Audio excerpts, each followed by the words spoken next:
Assalamualaikum and hi everybody. So welcome back again to EKT222 microprocessor class. I will do a little bit of recap from what we have learned in the previous week. So as you can see on the screen right now, when you shown the basic architecture of a digital computer, where you can see in the small box here is the CPU or the central processing unit. What is inside the CPU is the ALU, the arithmetic logic unit, and also control unit. So this is the thing that we call processor. Imagine your computer itself, I mean processor, and the processor is executing the things that it got, I mean the instruction that it got from the input devices. And when it execute the instruction or whatever the program that it has to execute, and then it has to send it to the output. Imagine the input devices, it can be your mouse or it can be your keyboard, or your output devices, it can be your speaker or it can be your monitor. And there's also a memory where you have to store something. When you execute the things, you have sometimes you have to store the things, so that where I mean that is where the memory comes in, and you store all everything that is necessary inside the memory. Alright, and then what else? Yeah, this is regarding the memory. And then as you can see, for the microprocessor to deal with the outside world, they have to go through certain bus. I mean, we call it a bus as if this is the connection line to the outside world. So, I mean, they put the bus into different category. One of it is the control bus. The control bus is where they send the control signal. For example, let's say the microprocessor want to read from the memory. So the control bus will send signal to the memory saying that it want to read something from the memory. And then uh, in which part or in which location of the memory, I mean it's going to be sent through this address bus. So all those addresses will be sent through the address bus, and then the memory got the signal, and then they start to send the data. So the data will be sent through the data bus. I mean that is the bus. I mean we call it bus as if it is actually a connection line where we can send the data through it. All right, so yeah, normally the bus, I mean normally like one bus they have numbers of lines. For example, control bus it might have 12 lines. So for example, if the control bus have 12 lines, so we say that the control bus is 12 bits width. All right, so let's say, I mean, this is the picture of the bus. Okay, let's say we have like one bit of data that we can send through here. So it can be 0 or it can be 1, right? So this one we call it one bit of data. And let's say if it has four lines, that means at one time it can send 4 bit of data. So it can be either 0 or 1, 0 or 1 here, or 0 or 1 here. So that is a little bit regarding the bus. And then the bus, it can be unidirectional or bidirectional. What it mean by unidirectional means that I mean you can only send it one way. Like for example, the control bus, you can only send it from the microprocessor to the peripheral. I mean, let's say the memory. I mean, it's only one way. You cannot, from the memory, you cannot send anything to the microprocessor. But for the data bus, it is bidirectional. I mean, you can send the data from the microprocessor to the memory, and also you can send the data from memory to the microprocessor. I mean, that is what it meant by bidirectional buses. All right, so the tri-state concept, I mean, I mean, hold on it first. I mean, I will not explain it to you. And then what else? Data bus, address bus, control bus. Yeah, I mean, this is the example of, I mean, how complex your system can be. So what you can see here is your microprocessor, where in this subject you will be using the 8085 CPU, and you will interface this 8085 CPU with memory, input and also output.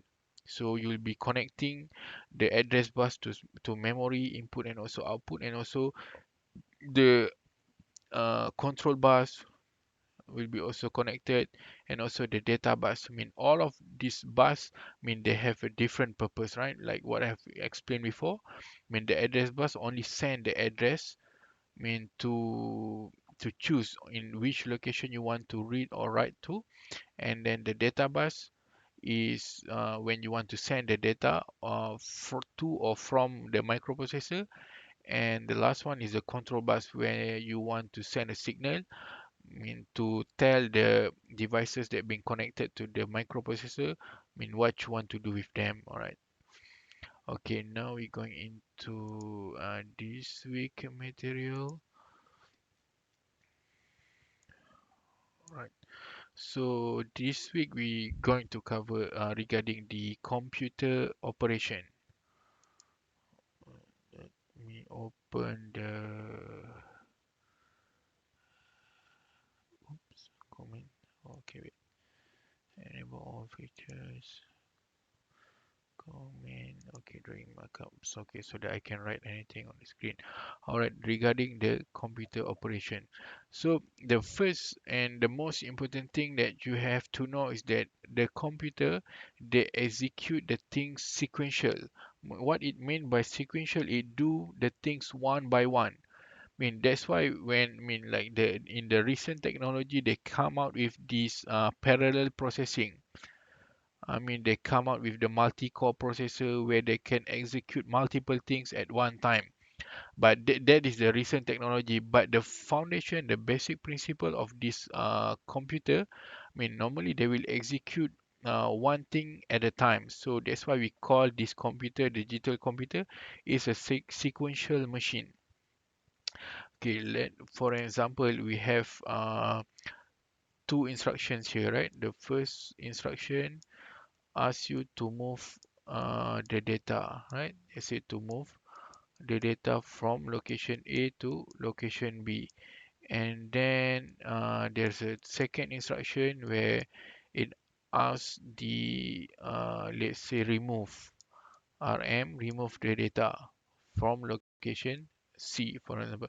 So sequential means at first, mean at the first step, like it will move the location, the memory location from A to B. And then after it done with the first instruction, and then it start to execute the second instruction. All right, that is what it meant by sequential. All right, and then the second thing is that the function of memory system. So okay, the all right, so okay, I mean function of memory system. Let's say you have a PC, right? Mean at first when you get a PC, mean it contain nothing. So you have to choose which operating system that you want to use. Then you install the your operating system. This operating system will be stored inside the memory. That's why when you start your computer, it start to boot, then it start to pick all those instructions from the memory first, and then it send it to the processor and it start to execute. That's why if you switch on your computer, there will be a little bit delay, because it takes time to load all those instructions from the memory and bring it to the processor. Let's say this is your memory, right? So this is your memory, and here is your processor, or microprocessor. All right, so when you boot up, when you switch on the computer, so they have to transfer. Oops, what is this? So they have to transfer all the instruction from here, from the memory to the microprocessor. And then when it already done with the transferring, then it start to execute it. All right, so okay, the instruction cycles. All right, when you boot up the computer, the first step is that like mean it will take all those instructions right from the memory and bring it to the processor, and then the second step is that the CPU will execute the instruction. So at first step, they just take all the instruction and bring it inside the microprocessor or inside the CPU, and then the second step it will execute it. I mean, we'll go into the example so that we'll get a better understanding on the operation of this, the execution of the instruction. All right, so okay, this is this page show that how the instruction being fetched from the memory. Okay, let's like what I've mentioned before, all of the instruction being stored inside the memory, right? As you can see here, so I mean all of the instruction being stored here. I mean all everything here is your is the instructions. So when you boot up the computer, the first thing that your CPU will do is that means send the address to the memory here. Means send the address and tell the memory. I mean this is the control line. I mean through the control bus, and tell the memory that I want to read from you. So the memory will say, okay, you can read from me, and then it start to transfer all the instructions to the register, I mean, which is located inside your microprocessor 8085. So it's just fetching, fetching, taking all the instruction and bringing here. That is what we call as instruction fetch. Okay, normally the processor reads the instruction byte. So as you all know, one byte contain is equal to 8 bits, right? So in 8085, the data lines, I mean, let's say you see here D0 until D7.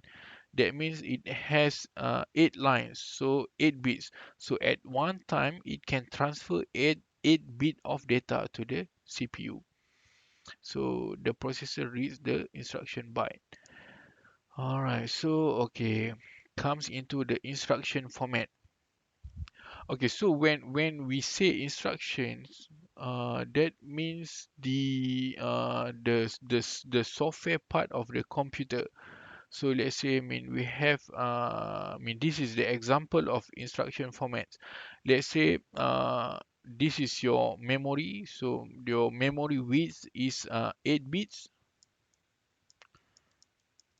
8 bits. So that's why you can see, I mean, like the data being the instruction being stored inside the memory byte by byte. So normally, okay, wait, okay. Okay, depending on the particular instruction. Normally 8085, the microprocessor that you will use in the class, I mean, normally has either one or two or three successive memory locations. Let's say, I mean, there's an instruction that has only one byte size, so it just occupy one row of memory, but there are certain instruction format that occupy three line of memory. I mean that means it has 3 bytes of data. So I mean there. So we will go through into the example after this. I mean the different example of instruction. All right. So inside the instruction, I mean normally they divide the instruction into few category. I mean like the first one is the opcode here. So this is the opcode.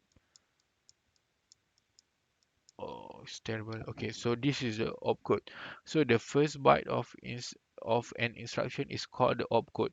Let's say your instruction has 3 bytes, right? But whatever happen, the first byte, I mean the first 8 bits will be your opcode. So what is opcode? Normally opcode, they define the operation that you want to make for that specific instruction.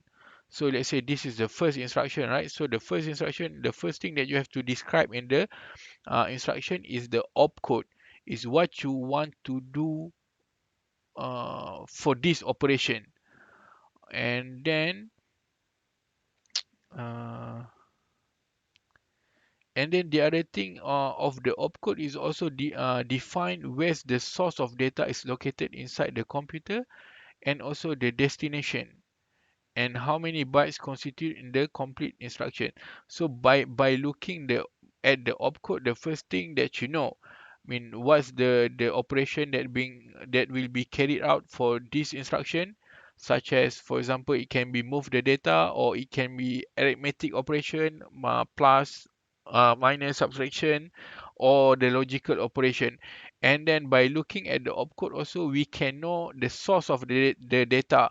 I mean, from where we can take the data from, and also where we can store the result of the operation. And finally, how many bytes that it has for the complete instruction. I mean, for that specific instruction. Alright, this is the example of the opcode. Let's say the STA, and also address. So opcode in assembly language form, I mean, it's just the STA. And if you see, I mean, opcode in the machine language, when we say machine language is just 0101, where, I mean, the machine language is the language that being understood by the machine, or by the CPU. So, I mean, this example for this opcode, so in for this opcode, it specifies that the first thing is that the data is to be moved. So this, when you look at this opcode, you know that, okay, by executing the instructions STA, it means that you're going to move the data. And then where and from where you can get the data. So the source of the data is the CPU register A. So there will be, like, for example, I mean, we can see, I mean, let's say this is your microprocessor, right? So this is your microprocessor, and there will be like ALU here, the arithmetic logic unit, where you can perform all the mathematical operation here. And then there'll also be the register. Oops, oops, register. So it can be like numbers of register here. For example, here is a register A. Register is just like a memory, but it resides inside the microprocessor itself.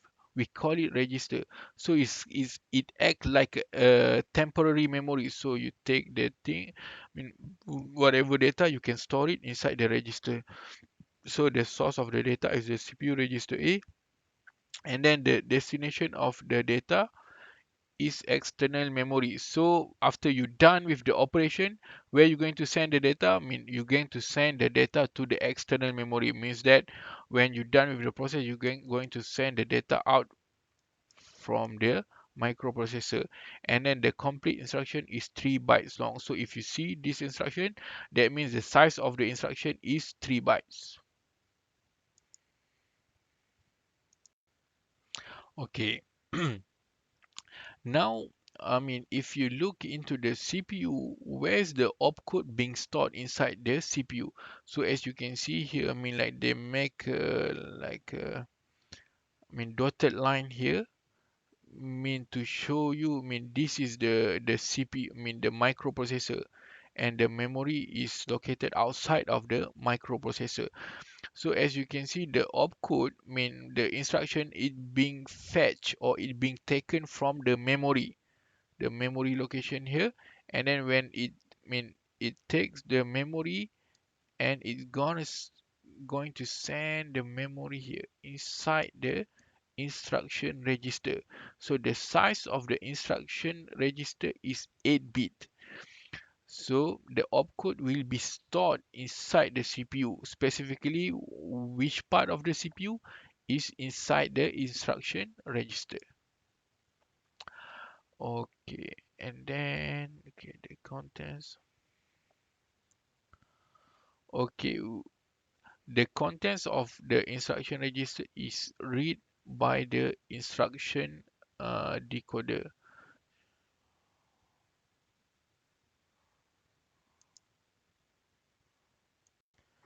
Okay, class. So, okay, I'll try to explain the slide again. All right. So, okay, this is the memory, right, where you store the instruction, and then this is your microprocessor. All right. So you take the first byte. of your instruction, which means your opcode, right? Because you remember your opcode size is a byte. So this one row of memory contain 1 byte. So you take the first, what is this? Okay, the first byte and send it into the microprocessor. Okay, when you mean send it into microprocessor, and you will send it inside the instruction register. Instruction register. Okay, when you already got the first byte of the instruction, from there you know, what is the operation of the instruction, and then the source of the data, and then also the target location after you're done with the operation, where you're going to store the data, and the last one is the size of the instruction. So based on the information that they obtain from the first opcode, your microprocessor will control the control lines, or the control bus, to complete the first the execution of the instruction. Let's say the size of the instruction, it read from the first opcode, right? From the first byte, it knows, okay, this instruction contains 3 bytes. So based on the information, the microprocessor will send the control bus. Send a signal through the control bus, to the memory, to send the remaining 2 bytes of the instruction, to bring it inside the microprocessor, and then it start to read, okay, what's the operation that it has to do. For example, the operation is move.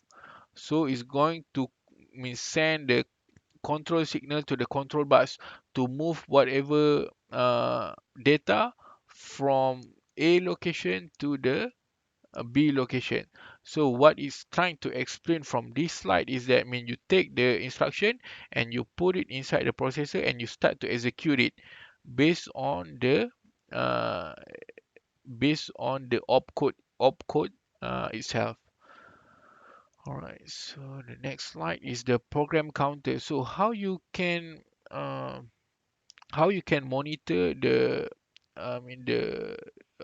process, or the which instruction you have to execute inside the processor. There is where the program counter comes in the PC. PC normally is a 16-bit CPU, where it contains the address. So PC is a register. Program counter is a register where it has 16 bit, 0 to 15, 15 bits. And what is inside this is the address. Oops. Address of what? Address of the instruction. For example, okay, let's say when you start the computer, right? Normally it will start with program counter 000. This refer to the memory address in where the location is being stored. Let's say you install the instruction, starting from memory location 000. So when you start the computer, your first address for the program counter is 000. Okay, let's say the first instruction is 3 bytes, 3 bytes long, right? So this is your memory, and this is 1 byte, 2 byte, 3 byte, and 4 byte. So this is address 1, and this is 2, and this is 3, and this is 4. Okay, so your program counter will start with 000. Sorry, okay, this is computer, right? So computer is start with 000. So it start with 0. All right, so it goes into here first and take the what do you call it? Take the opcode, the byte. So if the first instruction is 3 bytes long, so at first it will execute this three. It will take the instruction from this memory location. After it's done, then your program counter will jump from 000 to 000. So this is in hexa, right? So in hexa it can be 000, oops, 004 hexadecimal. Okay, so it means that after you done executing the first three lines of the memory, then the next location that you have to fetch from is from location number 4. That is the purpose of program counter, to keep track in which location or which address of the memory that you have to take the instructions from. That is your program counter.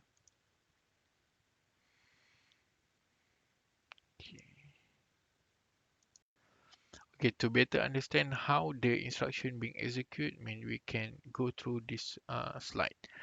So as you can see, this is the example of instruction execution. Okay, let's say this is the instruction that we're going to execute, which is 3 bytes size. Means that 24 bits, right? 1 byte contain 8 bits. Alright, so the first one, when you're about to execute this instruction, the first one is that the place program counter onto address bus. So you take the address and put it on the address bus, and then assert read control signal. Means that this is, I mean, you remember there are different bus, right? The first one is the address bus, and then the second one is the control bus, and then the third one is the data bus. All right, the data bus. Okay, so the first one is that to place the address on the address bus, and the second one is to assert read control signal. So I mean, one of the lines inside the data bus here is the read line here, so you assert the read signal. And then second one is that the read opcode and load into instruction register. And then the program counter will be incremented. So the first one, I mean,